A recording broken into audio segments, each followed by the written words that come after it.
Shalom, shalom, shalom à tout le monde. Soyons tous bénis, bénis et abondamment bénis au nom de Jésus-Christ de Nazareth, notre Seigneur et Sauveur. Ce matin encore, Dieu nous a fait grâce d'être en vie, de voir ce jour. Glorifions son nom, exaltant et célébrant son nom. Soyons reconnaissants envers notre Dieu à cause de ce qu'il est pour nous. Il est amour et son amour se manifeste en nous dans le fait qu'il nous a donné notre souffle de vie gratuitement et gracieusement, un souffle de vie que nous n'avons pas mérité. Nombreux sont ceux qui pouvaient faire mieux que nous, mais par sa grâce, il se retrouve dans le sein d'Abraham. À nous qui sommes encore en vie, c'est l'heure où plus que jamais, nous devons l'adorer, l'exalter, le bénir, le vénérer, le célébrer sur cette terre des hommes. Que le nom de Dieu soit toujours élevé dans nos vies. Et souvenons-nous que Jésus s'est livré sur une croix infâme pour que nous ayons la vie. Et la vie, c'est celle qu'il nous donne. Jésus est le chemin, la vérité et la vie. Suivons-le, bien-aimés. Nous sommes le vendredi 13 décembre 2024. Et nous savons que c'est le jour des occultistes aujourd'hui.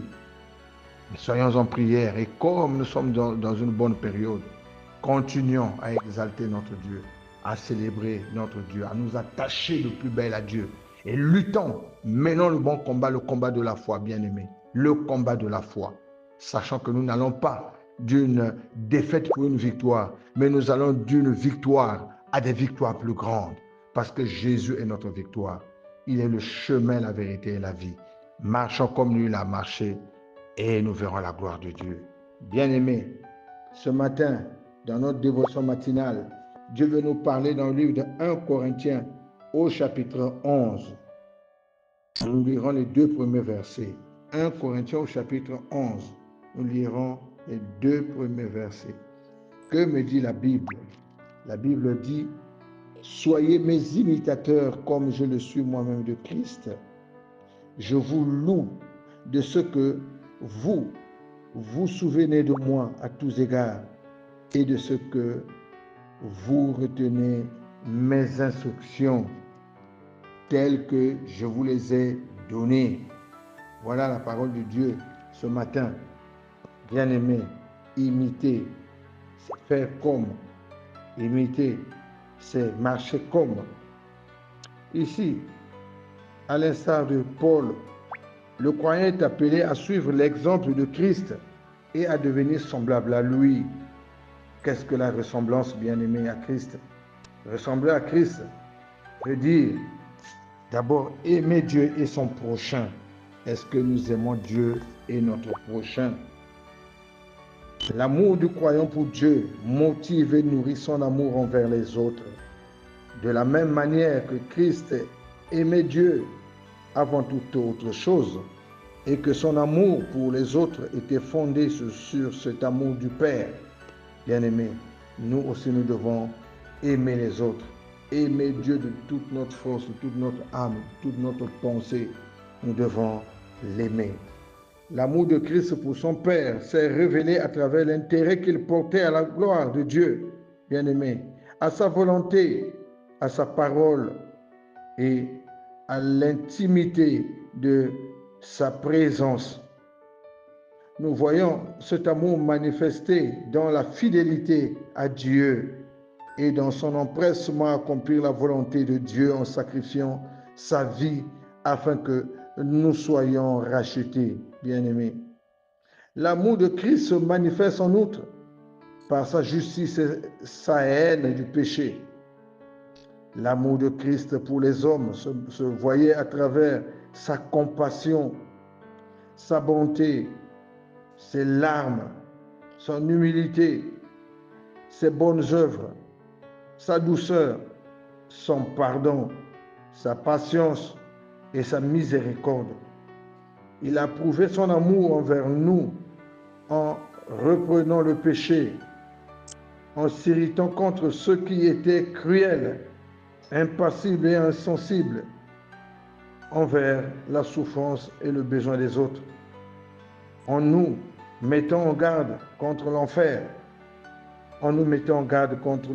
bien-aimés. et en s'offrant lui-même en sacrifice pour nous. Il a dit, nous devons recevoir les instructions. Bien-aimés, les instructions étaient des enseignements concernant la doctrine, les principes moraux et les règles de conduite que Paul communiquait aux églises par l'autorité de Christ. Il est à noter que les instructions du chapitre 11 présentent les grandes lignes de la volonté de Dieu pour son peuple quant à la tenue extérieure et à la modestie, à l'apparence et à la conduite personnelle. Enseigner que Dieu ne s'intéresse qu'aux attitudes intérieures et non aux attitudes extérieures. S'écarte de la claire révélation de Dieu dans les Écritures. Se vêtir décemment et avec modestie est un principe biblique encore valable aujourd'hui. Mais regardons tout ce qui se passe sur la terre.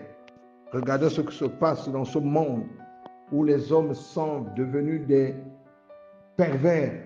La perversion, bien-aimée, a gagné le monde. Mais continuerons-nous à regarder le monde en train de se pervertir, en train de faire ce qu'il est? Non. Nous devons imiter Christ. Christ est devenu un homme de prière. Après avoir persécuté l'Église, il a rencontré Jésus sur le chemin de Damas. Sa vie avait complètement changé. Paul est devenu un homme intègre. Est-ce que nous, dans notre marche chrétienne, pouvons-nous dire que nous sommes devenus intègres? Est-ce que l'intégrité est devenue notre partage? Est-ce que nous suivons les valeurs que Christ nous a apprises?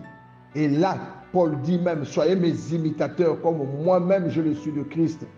Est-ce que nous sommes en train de suivre les instructions que Paul nous a données? Paul était un pécheur et nous sommes des pécheurs. Paul s'est converti et nous aussi nous avons accepté Jésus dans notre vie comme Seigneur et Sauveur personnel. Nous avons le Saint-Esprit. Mais que faisons-nous de tout ce que le Saint-Esprit nous apprend? Est-ce que nous en faisons fi ou nous en faisons acte? Ou nous prenons acte de ce que le Saint-Esprit nous dit? Bien-aimés, il est temps que nous nous réveillons. Arrêtons de dormir et de rêver. Arrêtons de croire que comme on a accepté Jésus, le salut est là. Comme certaines personnes apprennent aux autres. Non, on a accepté Jésus, mais on a un chemin à faire. Et dans ce chemin, c'est ce chemin-là qui va nous préparer à aller au ciel un jour, à nous rencontrer avec notre Seigneur, à rentrer dans la félicité. Si nous ne le faisons pas, bien aimés, nous ne parcourons pas ce chemin, il sera difficile de croire que le ciel nous sera ouvert. Jésus a dit, je m'en vais pour vous préparer une place. Préparer une place à qui? À ceux-là qui ont la foi, à ceux-là qui luttent, à ceux-là qui mènent le bon combat de la foi et à ceux-là qui s'attachent, qui sont devenus aujourd'hui enfants de Dieu, fils et filles du royaume. L'entrée au royaume est compliquée, bien aimé. Ce n'est pas n'importe qui ira au ciel. Attention, attention. Si nous ne nous attachons pas aux vertus cardinales de la Bible, ce serait difficile pour nous. Bien aimé, Paul pouvait dire dans 1 Corinthiens 9, 27, « Mais je traite durement mon corps et je le tiens assujetti de peur d'être moi-même désapprouvé après avoir prêché aux autres. Tout est permis, mais tout n'édifie pas. Tout est permis, mais tout n'est pas utile. » Bien-aimé, il a dit lui-même dans 1 Corinthiens 10, 12 à 13, « Ainsi que celui qui croit être debout prenne garde de tomber. » En donnant cet avertissement, il dit, ce que je ne loue point, ce que vous vous assemblez pour devenir, non pour devenir meilleur, mais pour devenir pire, que chacun s'examine soi-même et s'éprouve soi-même. Bien-aimé, Pierre pouvait dire, puisque vous avez été régénérés, non par une semence corruptible, mais par une semence incorruptible, par la parole vivante et permanente de Dieu. Car toute chair est comme la fleur de l'herbe. L'herbe sèche et l'herbe tombe.